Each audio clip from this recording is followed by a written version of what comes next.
তিথি বলছে মহাষষ্ঠী, কিন্তু মহাষ্টমীর ভিড় দেখুন আমিও গুলিয়ে ফেলছি, কারণ এই ছবি ক্রমাগত দেখছি যে এই ছবি অষ্টমীর, নবমীর নাকি ষষ্ঠীর। এই ছবি কেন, কোথা থেকে, কিভাবে হচ্ছে, সেটা মানুষের আগ্রহ, আবেগ, সেটাই ক্রমাগত দেখা যাচ্ছে। যে পুলিশ প্রশাসন যারা শীর্ষকর্তা তারাও ত্রিধারার মতো মণ্ডপে নেমে পড়েছেন ভিড় সামলাতে।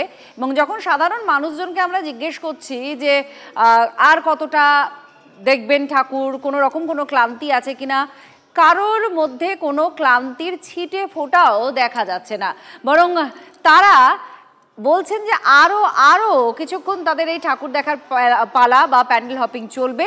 আর পুলিশ প্রশাসন ভালো ম্যানেজ করছে ত্রিধারার ভিড়, কারণ আমরা কিছুক্ষণ আগে আপনাদের দেখাচ্ছিলাম ত্রিধারার ভিড়, এত ভিড় যেটাকে শুধুমাত্র ভিড় বললে বহরটা ছোট হয়ে যায়, সুনামি বলা যায়। আমাদের সঙ্গে সায়ন্ত আমাদের প্রতিনিধি সরাসরি আছেন।